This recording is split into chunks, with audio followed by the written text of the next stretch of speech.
Bienvenidos. A lo largo de muchos años, Egipto ha fascinado generación tras generación a una innumerable legión de arqueólogos, estudiosos y público en general.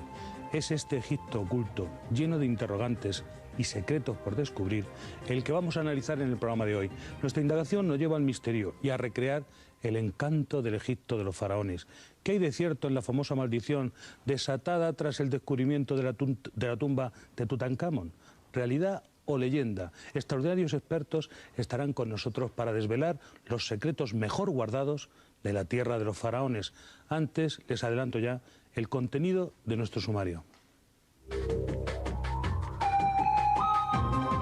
Recuperan los cadáveres de 21 personas en el accidente de tren de Chinchilla. Los bomberos no descartan que haya más víctimas. Código Rojo descubre los misterios y encantos del antiguo Egipto. La maldición de Tutankamón a debate por nuestros expertos. Repasamos el desmedido culto a la muerte, el secreto de la Gran Pirámide y la momificación de los faraones en la conocida Tierra de los Dioses. Pueden participar desde sus casas. Para ello deben llamar al 902-013536, línea abierta 24 horas cada día, comentar sus inquietudes o sugerir nuevos asuntos. Si quieren opinar en directo sobre los casos que tratamos a diario, envíenos un mensaje con su teléfono móvil al 5506. En un instante nos adentramos en los misterios de Egipto. Antes vamos a conocer los últimos datos del trágico accidente de tren ocurrido ayer en Albacete. Nos los trae Manuel Arriba. Repasada la última hora informativa, es tiempo de analizar los misterios que nos ocupan. Cuando Napoleón desembarcó en Egipto en 1798, además de soldados, llevaba consigo sabios y eruditos. De ahí nació una ciencia nueva, la egiptología. Durante el siglo XIX y XX, Europa y América se apasionaron por aquel país y las expediciones arqueológicas se multiplicaron. Una pasión creciente hasta nuestros días. A continuación, les ofrecemos un vibrante trabajo periodístico.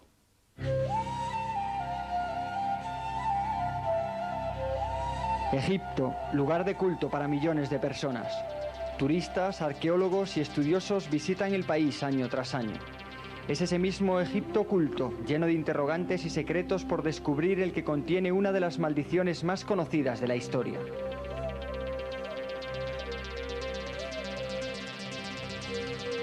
Tutankamón era un joven faraón egipcio de la dinastía 18.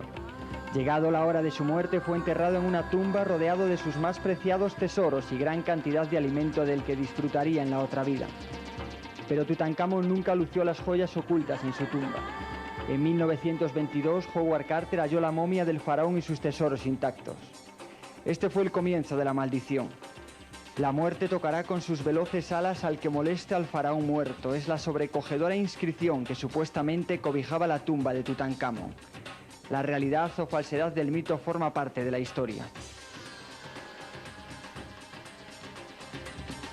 No es el único enigma que rodean a esta civilización. ¿Cuándo, cómo, por quién y para qué? Son algunas de las preguntas que asaltan la curiosidad de todos aquellos que han contemplado la Gran Pirámide. Las respuestas poco convincentes aumentan uno de los misterios mejor guardados del antiguo Egipto.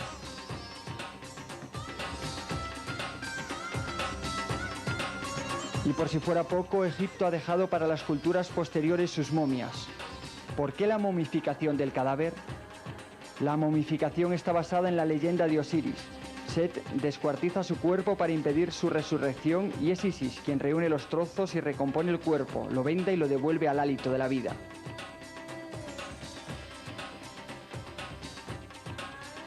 Hoy son todavía muchos los enigmas que rodean esta maravillosa civilización.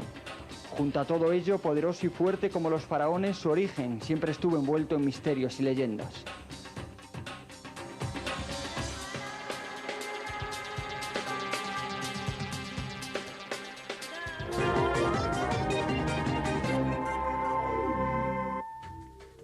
Mucho se ha escrito sobre los misterios de Egipto, la Gran Pirámide, la Esfinge, la momificación y la maldición de Tutankamón. Forman parte de una cultura milenaria. El cine, la televisión se han encargado de engordar leyendas con muchos puntos oscuros. Para aclararnos las dudas nos acompaña hoy Nacho Ares, licenciado en Historia Antigua, que ha dedicado su tiempo a la investigación y divulgación de los enigmas históricos que rodean al antiguo Egipto. Autor de libros como El Egipto oculto, Egipto insólito, El Valle de las Momias de Oro. Conoce a la perfección esta civilización. Nacho Ares, bienvenido. Además, ahora acaba de publicar, o tiene ya en las librerías, este libro, El último hijo del sol, Tutankamón, publicado en Oberon. Un libro que le recomiendo vivamente. Nacho, ¿por qué causa tanta fascinación la cultura egipcia? Yo creo que una de las principales razones es porque de forma irremediable, aunque nosotros no lo veamos así, Egipto sigue vivo en nuestra civilización moderna.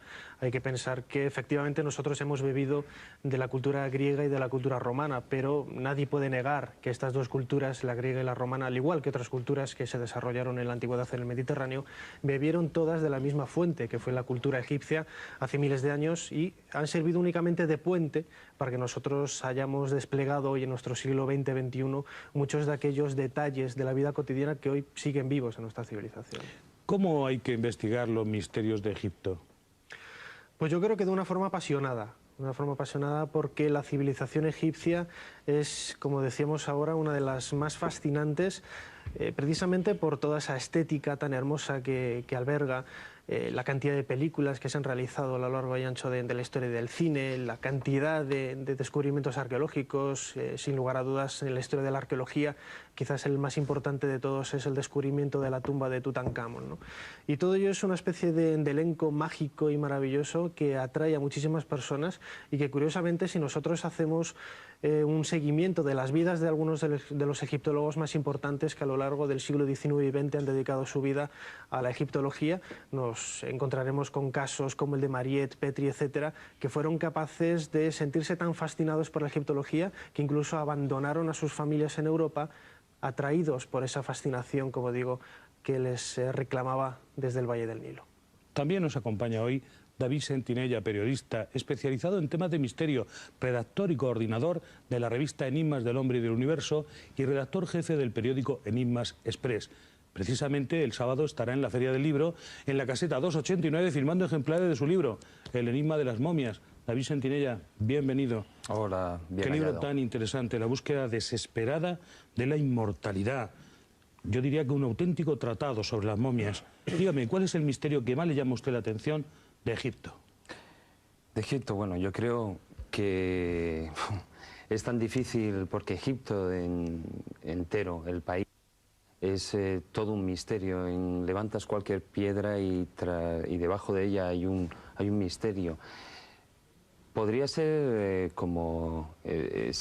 posiblemente mi gusto, pues el tema del misterio de las momias, Por ¿no? ejemplo, ¿la momia de Tutankamón es una momia perfecta, con una conservación excepcional? Bueno, desgraciadamente no. Desgraciadamente no, porque, y eso me imagino que ya lo iremos hablando más desglosadamente, pero los oficiantes que en su momento pues pusieron el cuerpo dentro del sarcófago, pues posiblemente utilizaron demasiados aceites, demasiado betún, que era el líquido, y estaba pues demasiado empapado.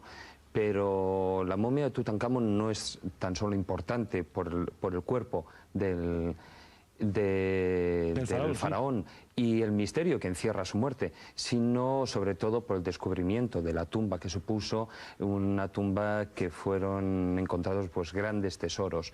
Aparte de Tutankamón, pues evidentemente pues también está dentro de Egipto pues el gran enigma que supone pues si Keops fue el que construyó la Gran Pirámide, o como hoy en día ya se la considera y no se la denomina la pirámide de Keops, sino sencillamente la Gran Pirámide, ¿no? Yo creo que posiblemente sean dos de los muchísimos grandes enigmas que encierra ese país del Nilo. Nacho Ares, ¿qué encontraron cuando descubrieron la tumba del faraón Tutankamón? Pues grandes sorpresas o cosas maravillosas, ¿no? Que es las palabras textuales que utilizó Howard Carter en aquel 4 de noviembre de 1922. Es, como decíamos antes, sin lugar a dudas, el mayor descubrimiento de la historia de la arqueología, que no ha tenido paralelismos ni en Sudamérica con descubrimientos de tumbas mayas, ni siquiera con las tumbas reales de Ur en Mesopotamia, curiosamente en la misma década de los años 20 del siglo pasado.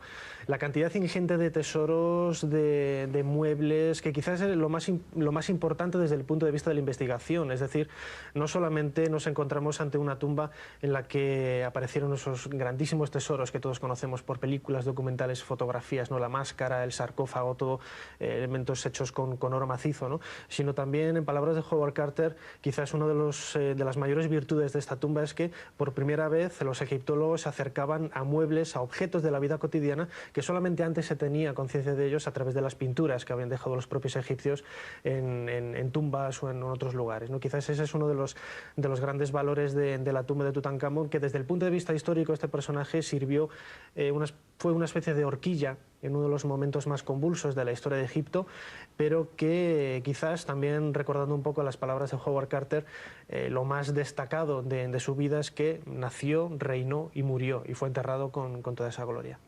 David Sentinella, desde el punto de vista de las momias, hay que ver el culto a la muerte, ¿no? La muerte está presente en todas las civilizaciones. ¿Cómo luchan contra ella los egipcios? Pues hay una cosa muy curiosa, porque todo el mundo piensa en líneas generales que cuando en Egipto se momificaba es que se rendía un gran culto alrededor de la muerte. E incluso hasta, digamos, que se amaba lo que había detrás de ella. Y en parte es así, pero no es que se amara la muerte, sino en el antiguo Egipto, lo que se tenía era un verdadero amor, una verdadera pasión por la vida. Y por lo tanto, intentaban alargarla hasta la eternidad. Es decir, que la muerte física, la separación de lo que podía ser el cuerpo físico, el kej, del resto de los elementos que constituían el ser, pues no fuera algo momentáneo, y que a lo largo después, cuando todas las partes de ese ser que componía el ser humano, ¿no? A diferencia de nuestra visión desde el punto de vista occidental, ¿no? Pues que nosotros podemos pensar pues que existe un alma y un cuerpo físico. Los antiguos egipcios pensaban que no solo habían estos dos elementos, sino había muchos más, y que para que el hombre pudiera vivir eternamente, tenían que mantenerse unidos todos esos elementos. ¿Cómo? Pues evidentemente el que más problemas ofrecía era el cuerpo físico, porque es el que se destruye con mayor facilidad. Y por eso, a partir de ahí, pues cogieron, digamos, entre comillas, inventaron lo que podía ser el proceso de momificación, y hicieron todos los rituales necesarios a lo largo de todo el proceso de momificación para que el alma del faraón o del noble en concreto, pues a su regreso al cuerpo físico, pues lo encontrara en buen estado y pudiera vivir eternamente. Nacho Ares, ¿usted ha visto físicamente la momia de Tutankamón? No, la momia de Tutankamón es la única que se conserva en su tumba original, en este caso en la KV62, que es el Valle de los Reyes, muy cerquita del actual Luxor, en la orilla oeste, que es donde se conserva esta necrópolis del Imperio Nuevo. Y si bien es cierto que el resto de momias reales, muchas de ellas descubiertas en 1881 en un caché, en un escondite en la zona de Deir el-Bahri, muy cerquita también del Valle de los Reyes, fueron trasladadas ya en el siglo XIX al Museo del Cairo, donde hoy se conservan muchas de ellas, y 9, creo que en concreto 10, están en exposición en la famosa Sala de las Momias. La única que se conserva in situ y todavía dentro de su sarcófago original, tal y como fue descubierta por Howard Carter en 1922, hace poquito más de 80 años, es la momia de Tutankamón, como decía antes David. ¿Y los tesoros que fueron encontrados en esa tumba, usted sí los ha podido ver? Sí, los tesoros están absolutamente todos ellos en el Museo del Cairo, menos una cabeza de Hathor, una cabeza de una vaca sagrada que se conserva en el Museo de Luxor, que es... Vamos a seguir nuestra investigación enseguida con Nacho Ares. En unos minutos abordaremos la maldición de Tutankamón. Será después de la publicidad.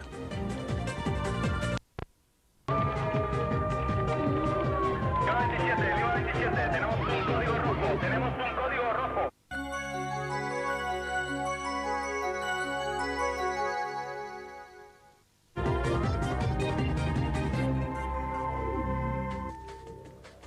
Antes de continuar, un minuto para dar las gracias a un querido y admirado profesional de la comunicación, Javier Sardá, quien hacía el honor de presentarme con estas cariñosas palabras en su programa. Vamos a cambiar de tema totalmente. Vamos a dejarnos llevar por alguien que es enfático, que para mí es una característica esencial de alguien que se dedique a la comunicación, de alguien que es apasionado, que también lo es, y de alguien que además conoce perfectamente el tema del que habla. Paco Pérez Avellán, bienvenido. Javier Sardá, muchas gracias por tus amables palabras y por tu excelente trabajo en Crónicas Marcianas. Gracias. Nos vamos ahora de nuevo a la redacción de Código Rojo. Manuela tiene todos los datos del estado actual de los heridos ayer en el accidente de tren. Adelante, compañero. Gracias, Manuela. Tutankamón era un joven faraón de la 18 dinastía. Llegada la hora de su muerte fue enterrado en una tumba rodeado de sus más preciados tesoros y gran cantidad de alimento del que disfrutaría en la otra vida. Pero Tutankamón nunca lució en vida las joyas enterradas en su tumba. En 1922, Howard Carter halló la momia del faraón y sus tesoros intactos. Este fue el comienzo de la maldición.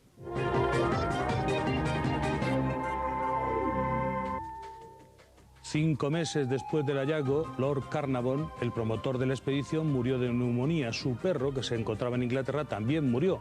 La leyenda cuenta que 30 personas en total que tuvieron relación con el hallazgo perecieron en extrañas circunstancias. ¿Leyenda? ¿Mito? Nos acompaña Juan Jesús Vallejo, una de las firmas más autorizadas en enigmas de las civilizaciones antiguas. En su libro Los misterios del antiguo Egipto, este que ven ustedes aquí, que les recomiendo vivamente, hace un recorrido por el misterioso país de los faraones. Señor Vallejo, bienvenido. ¿Qué hay de cierto y qué de leyenda, en su opinión, en la maldición de Tutankamón?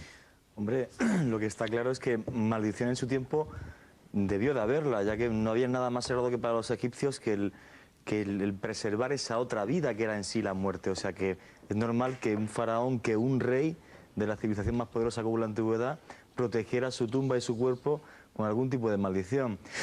Respecto a qué hay de cierto o no, como dice usted, aquí de leyenda, aquí de realidad, pues hombre, desde el punto de vista racional es absurdo pensar que hace miles de años alguien hizo un conjuro y por eso puede morir mucha gente. Sin embargo, lo que sí es real es que gran cantidad de muertes en circunstancias extrañas se produjeron. Aunque en el guión apareciera que Carnarvon murió de neumonía, no se demostró ni mucho menos. Al parecer un insecto le picó en la tumba, pero no están claras las... A la vez su perra Susie muere en Inglaterra, justo además cuando se produce un apagón en el Cairo. Se suicida su hermano años más tarde, mueren los ayudantes, o sea, una serie de cosas que no, digamos, no puede explicar que el Aspergillus niger, que es lo que la ciencia oficial ha dicho, pues provocará esas muertes, obviamente. ¿Podríamos sintetizar la maldición en que todo el que profanase la tumba habría de morir por molestar el sueño del faraón? Todo aquel que profanase la tumba, o sea, que con una voluntad propia estuviera allí para profanar el sueño del faraón, porque hay una cosa muy curiosa: el policía de Scotland Yard que vigila la tumba durante meses durmiendo allí, el que tenía que haber muerto primero de todos por Aspergillus niger, nunca padeció enfermedad alguna. Inexplicable, cuando menos. ¿Es un tema abierto? ¿Faltan para usted cabos por atar? Pienso que es un tema apasionante y que todavía quedan vivos algunos de los que vivieron aquel episodio. La tumba de Tutankamón estaba intacta. Nadie había encontrado este lugar y no había sido, por lo tanto, saqueado. ¿Por qué saqueaban las tumbas? Hombre, las tumbas muy posiblemente eran saqueadas por los mismos funcionarios que se encargaban de guardarlas, tal y como luego se han demostrado muchas excavaciones posteriores. Y se saqueaban las tumbas por encima de todo porque estaban llenas de inmensas riquezas. Hay que pensar que Tutankamón fue un faraón menor, pero posiblemente tumbas como la de Ramsés II albergarían tesoros de una inmensidad prácticamente inimaginable. David Sentinella, ¿qué opinión tiene usted sobre la maldición del faraón? Pues evidentemente hay mucho de leyenda. Es normal también que cuando abrieron la puerta que separaba ese pasadizo de la primera cámara, pues esa cámara había permanecido cerrada durante miles de años, ¿no?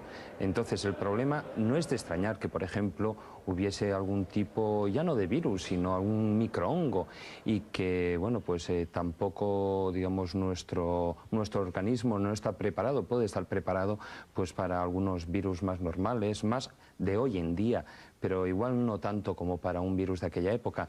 Sí es cierto, como apuntaba Juan Jesús, pues que además en todos los faraones, sobre todo, por supuesto, por su importancia, pues que así como la magia y la religión siempre han ido unidas, en Egipto todavía mucho más.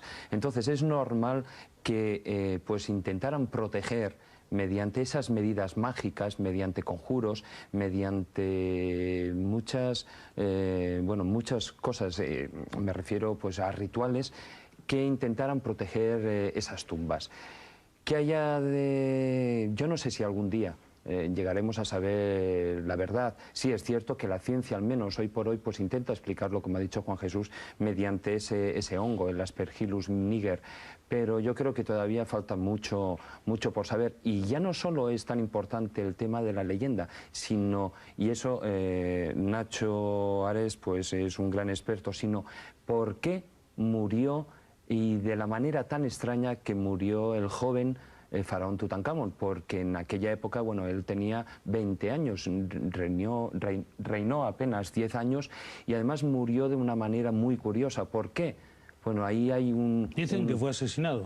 Claro, esa es una de las teorías más fuertes que están, pero por un golpe en la nuca, porque además alrededor pues había una serie de configuraciones religiosas. Estamos hablando de que Tutankamón, digamos,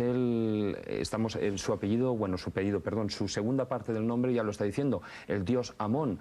Hay que recordar que su antecesor era Atón, Akenatón. Entonces ahí hay una vuelta al culto del dios Amón. Y bueno, yo creo que Nacho a ese respecto nos podría hablar mucho más largo y tendido sobre el tema, porque ya le digo, es mucho más importante, yo creo, los motivos de la muerte y qué hubo alrededor para que aconteciera, que la posible leyenda, bueno, la posible maldición. Vamos a preguntarle, Nacho Ares, ¿usted cree que Tutankamón fue asesinado? Pues no tengo pruebas ni para demostrar una cosa ni otra. Pero se dice que su gran visir, por decirlo de alguna manera, su segundo de a bordo, en el reinado le quitó de en medio para ser él el faraón en su puesto. Es muy posible. Antes comentaba que la época histórica de Egipto que le tocó vivir a Tutankamón fue esa horquilla de tiempo entre lo que es el cambio de la época de Amarna, una época protagonizada por el culto religioso de Akenatón en favor de Atón, a recuperar la tradición milenaria del culto del dios Amón, ¿no? A volver otra vez al culto politeísta con otras divinidades, etc. Y es muy probable que una vez que Tutankamón hubiera cumplido, hubiera desempeñado este papel, alguien de su entorno, el propio sacerdocio de Amón, etcétera, pues se le quitara de en medio, ¿no? Volvamos a la maldición. ¿Para usted tienen explicaciones a muertes presuntamente extrañas de los que encontraron la tumba? Hombre, yo siempre digo una cosa. En la apertura oficial en febrero de 1923 de lo que era la mortuoria de la KV62, la tumba de Tutankamón, de las casi 20 personas que había allí esa mañana, a las 11 de la mañana, prácticamente creo que fueron 12 o 13 murieron en situaciones, un entorno, situaciones más o menos extrañas. También hay que decir que salvo Lord Carnarvon, que fue el mecenas, el que puso el dinero para la excavación, ningún miembro del equipo, ningún miembro directo del equipo murió en situaciones extrañas, ¿no? Al contrario de lo que se ha dicho. Luego podríamos entrar un poco más en lo que es la leyenda urbana, que es cierto que luego se ha generado a raíz de estas muertes indirectas relacionadas con la tumba de Tutankamón, ¿no? Pero, por ejemplo, gente que participó directamente en la tumba, como Howard Carter, el descubridor, murió en 1939. En 1963 murió Alan Gardiner, el encargado de traducir los textos. Breasted, el americano, igual. Arthur C. Mace, efectivamente, murió relativamente poco después, pero también hay que reconocer que una persona que trabajaba con Carter por hacerle un favor, porque ella estaba muy enfermo cuando él ya se encontraba en Egipto. Claro, usted tiene, por lo tanto, la mayoría de esas muertes explicación racional. Explicación racional a la gente del equipo de Carter, no a las muertes indirectas a las que ahora aludía, por ejemplo, la famosa historia del ayudante de Howard Carter que muere, se suicida, luego el coche cuando le lleva al cementerio pillan a un niño, el padre cuando se entera se tira por la ventana. Es decir, hay una serie de detalles alrededor y hay una serie también de fenómenos paranormales como la muerte de la perra de Susie Vamos a ahondar en todo eso que usted está apuntando unos instantes para la publicidad y avanzamos en nuestra investigación.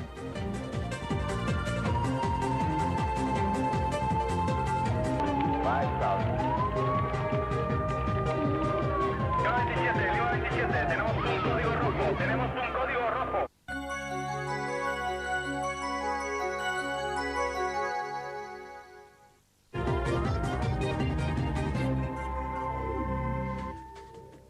Egipto tiene sin duda una de las historias más ligadas al misterio. No en vano es la que más interés ha despertado a nivel mundial a lo largo de siglos. Y hoy Código Rojo quiere hacerse eco. Pero antes nos trasladamos a la redacción para que enseguida volvemos. ¿Por qué? ¿Para qué? Son algunas de las preguntas que asaltan la curiosidad de todos los que han contemplado la Gran Pirámide. Las respuestas a veces son poco convincentes. Aumentan uno de los enigmas mejor guardados del antiguo Egipto.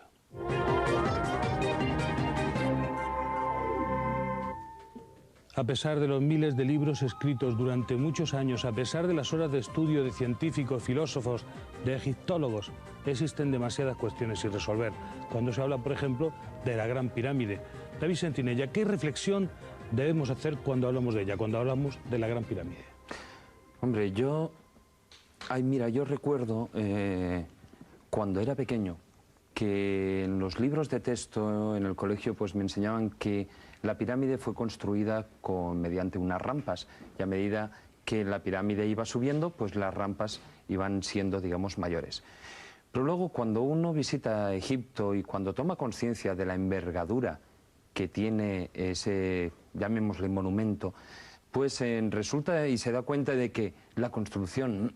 Una de las 7 maravillas del mundo. Exactamente, pero la construcción de hacer rampas para construir la pirámide todavía sería una obra más magna, más grandiosa todavía.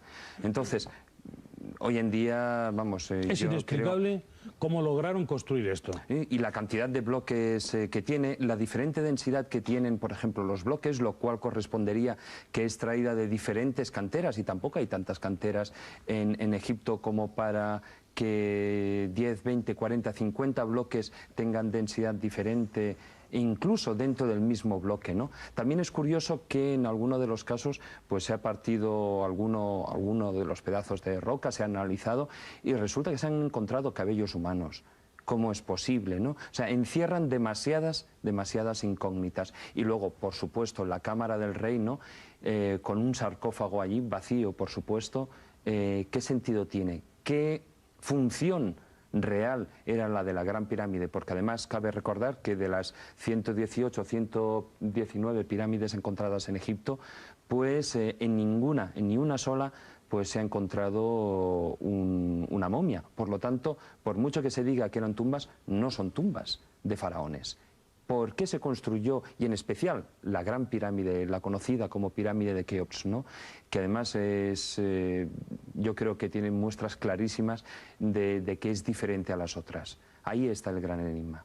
Juan Jesús Vallejo, vamos a volver un momento atrás, porque me gustaría que usted me contestara la pregunta de por qué nace la leyenda de Tutankamón. ¿Por qué nace la leyenda de Tutankamón? Desde mi punto de vista, por dos cosas. En primer lugar, y sobre todo porque fue un descubrimiento arqueológico que se sigue a nivel mundial en la prensa y en medios, por el grandísimo tesoro que se encuentra allí.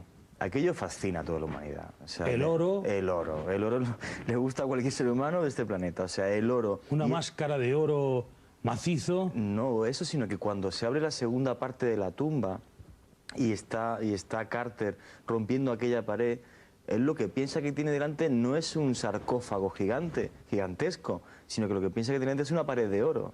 Imagínese usted cómo estaba toda la gente, toda la prensa, todos los medios, todas las personas que pudieron entrar en la parte de atrás viendo aquello. O sea, no daban crédito a lo que estaban viendo sus ojos. Ese fue el pilar de donde viene la leyenda de Tutankamón.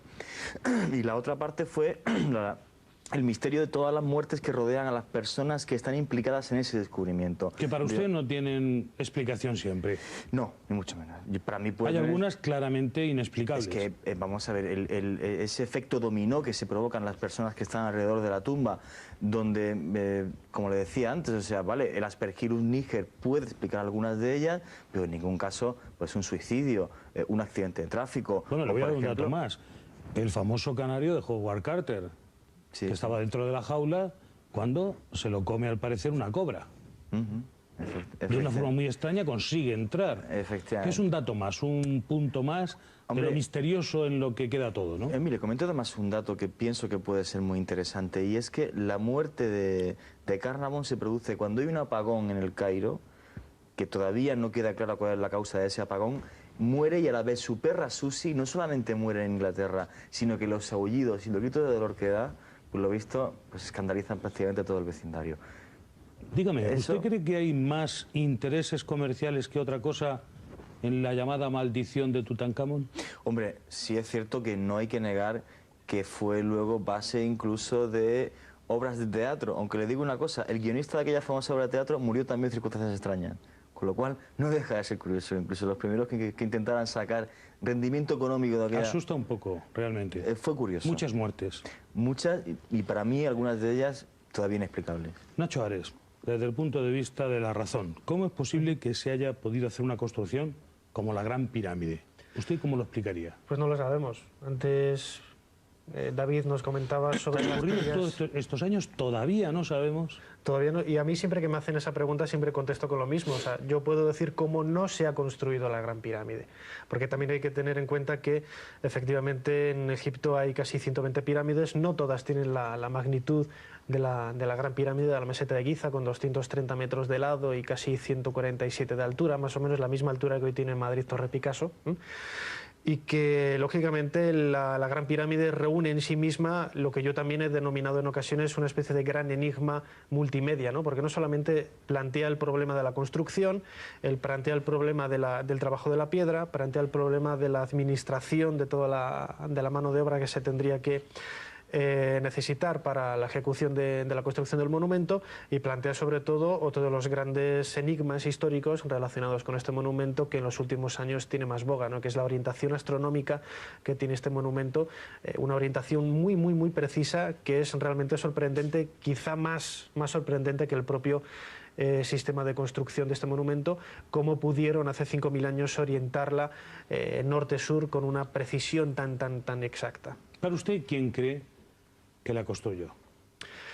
Yo creo que es una construcción faraónica, es decir, sin lugar a dudas es una obra egipcia, no solamente por el concepto, la forma, y además los propios textos egipcios hablan de este tipo de monumentos, Meru, en plural, como tumbas, ¿no? Antes decía David que de las casi 120 pirámides en ninguna de ellas se han encontrado restos humanos. Hace apenas 4 años en Abusir, una expedición checa ha encontrado la tumba intacta de Ranefereb, y dentro estaban los restos humanos de este faraón. Pero no solamente tenemos textos que relacionan las pirámides con tumbas, sino que también desde el punto de vista estadístico, si de los millones, y no estoy exagerando, millones de tumbas de hipogeos, tumbas excavadas en la roca, que hay en Egipto, apenas se cuentan con los dedos de una mano, entre ellas las de Tutankamón, las tumbas que han aparecido intactas, que podemos esperar de apenas 100 tumbas, 100 pirámides, que a lo largo de los más de 3.000 años de historia han tenido tiempo y de sobra para poder ser saqueada, ¿no? Sin lugar a dudas, la Gran Pirámide sigue siendo ese paradigma del misterio de la civilización egipcia, ya incluso, como comentábamos antes, desde que Aristóbulos en el siglo IV a.C. la incluyera como una de las maravillas de la antigüedad, ¿no? David Sentinella, hay un dicho que dice: el hombre teme al tiempo, pero el tiempo teme a las pirámides. ¿Qué le sugiere? Pues que con toda probabilidad todos nosotros nos iremos, nuestra civilización tal cual ahora la conocemos algún día desaparecerá, y al paso que vamos desgraciadamente pronto, pero las pirámides continuarán ahí. Don Juan Jesús Vallejo, en su libro Los secretos del antiguo Egipto, este que tengo aquí, hace una reflexión muy interesante. Dice: si lo posible existe, está en Egipto. ¿La Gran Pirámide es la mejor prueba de esto? Si lo imposible existe, está en Egipto, sí. Creo que la Gran Pirámide es una gran prueba de ello, no una pequeña prueba. Creo que nada más que hace falta ponerse delante de ella, aparte de los datos científicos tal y como decía Nacho. Fíjese usted hasta qué punto es misteriosa y enigmática la Gran Pirámide, sorprendente e impredecible, que hay muchas compañías aéreas que prohíben a sus aviones que vuelen por encima de ella, porque en esos momentos la navegación del avión no funciona bien. Nadie ha sabido explicar esa anomalía y sin embargo es real. Entonces, si lo imposible existe, está en Egipto, como digo en mi libro. ¿De dónde cree usted que puede proceder el conocimiento suficiente para construir un monumento de estas características, una de las 7 maravillas del mundo? Pues pienso que los egipcios lo dejaron escrito en sus textos. Ellos hablan de la Mentá, del país de los antepasados. De ahí llegaron unos conocimientos que... ¿Usted cree que forma parte de una civilización desaparecida, que tenía esos conocimientos, esa capacidad técnica y...? Sí, pero si yo lo pienso, señor Avellán, no es por algo subjetivo, sino porque, por ejemplo, hay datos y hay pruebas científicas que se han hecho, por ejemplo, en la Esfinge de Gizeh, en concreto además por un geólogo de la Universidad de Boston, que demostraron que la erosión geológica que tiene detrás de la Esfinge demostraba, como le digo, de una forma rigurosa, que esta talla tenía por lo menos 8.000 años de antigüedad. Y esos datos son tan científicos como otros que nos indican otras cosas. Eso es una realidad que está ahí. Entonces, que pienso que es tan válida como la que aparece en los libros de texto y que hay que seguir investigando. David Sentinella, muy rápidamente, ¿usted cree que encierra un oscuro secreto? Sí, por supuesto. Para empezar, el de la construcción. Como apuntaba Juan Jesús, cuándo se construyó, la fecha de la construcción. Y eso yo creo que además Vamos a indagar principal. en eso, don David, enseguida. Si quieren conocer los misterios de Egipto, sigan con nosotros después de los consejos publicitarios.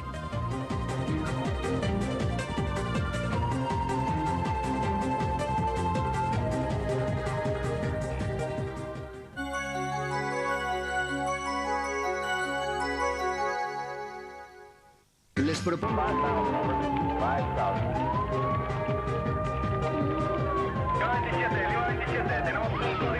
Tenemos un código rojo.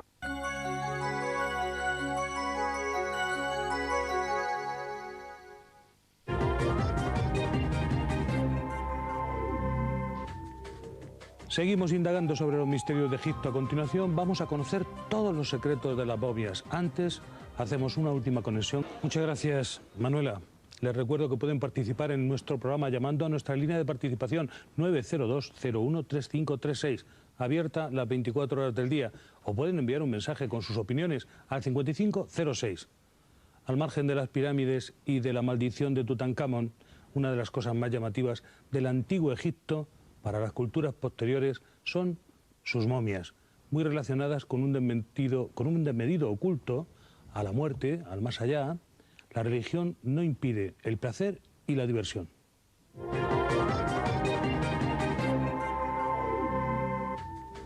Las tumbas de los reyes nos hablan de su poder, de su victoria, de su culto a los dioses. David Sentinella, qué interesante el proceso de momificación y aparición de las momias, ¿verdad? Indiscutiblemente.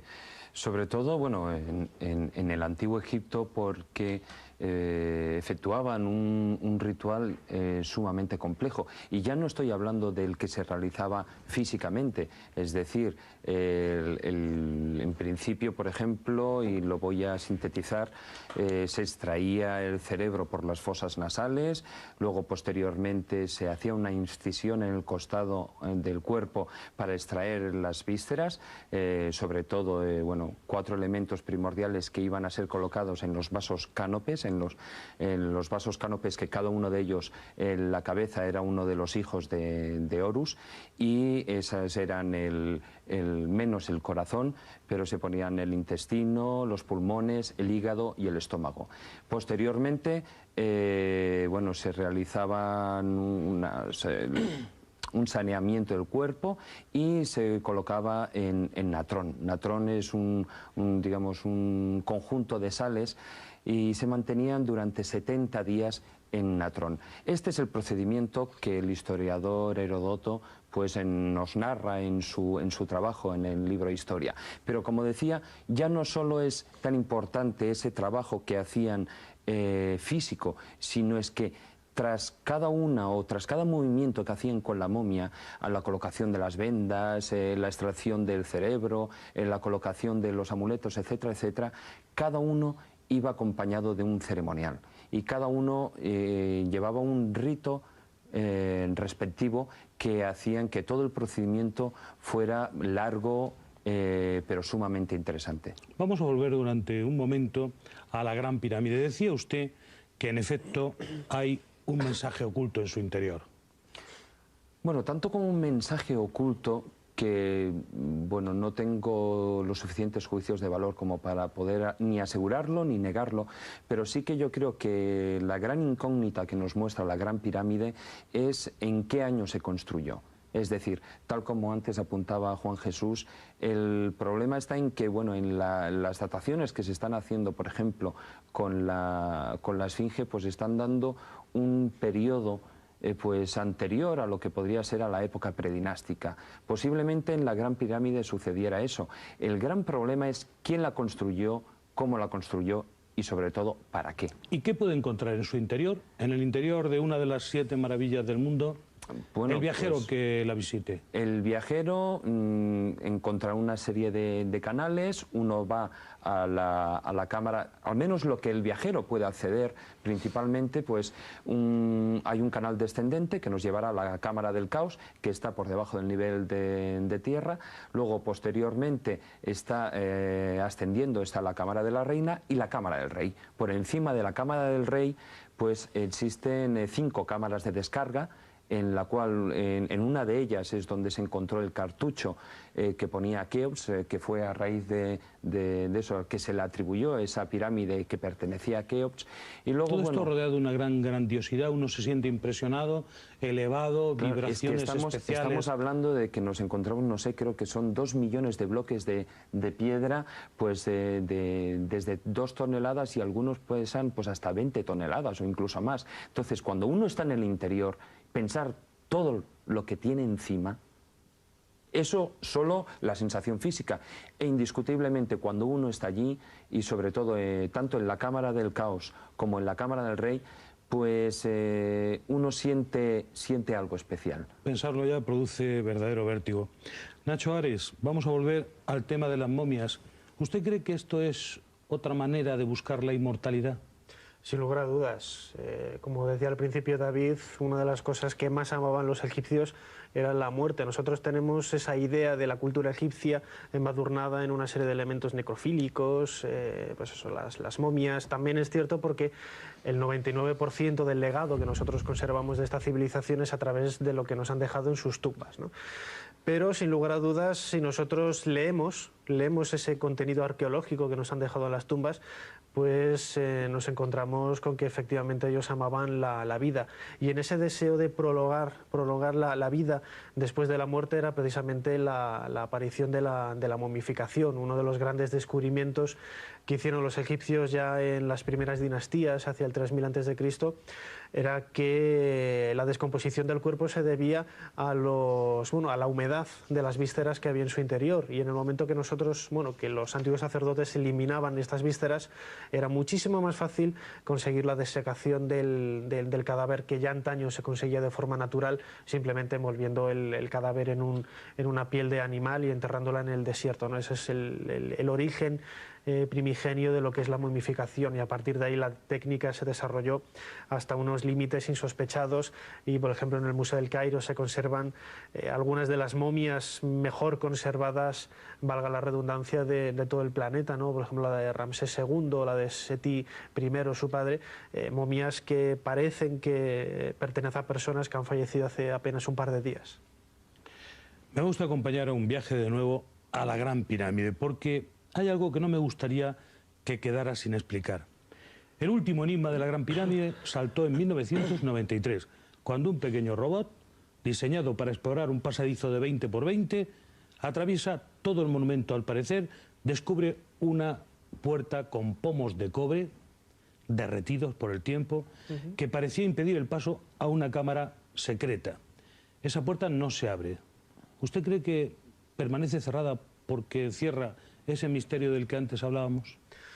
En parte sí y en parte no. Es decir, todo lo que existe alrededor de la Gran Pirámide siempre ha causado pues muchísima expectación, ¿no? Incluso hasta casi tuvo que pasar una década hasta que National Geographic, en este caso una empresa privada, con el respaldo lógico del Servicio de Antigüedades de Egipto, pues se decidiera a llevar a cabo una investigación para ver qué había detrás de esa puerta, ¿no? Cuando el año pasado, el 17 de septiembre, en un programa emitido en directo para un montón de canales de todo el planeta, pues un robot similar al utilizado en la primera ocasión, el Pyramid Rover, ascendió los 65 metros de uno de los canales que partía del lado sur de la Cámara de la Reina, en pleno corazón de la Gran Pirámide. Se llaman canales y es una especie de pasillo anillos. Sí, son, en definitiva no se sabe lo que son, es porque sobre todo no tiene paralelismos en ningún monumento egipcio, es decir, pensemos que es una cámara prismática de la que salen de ambas paredes norte y sur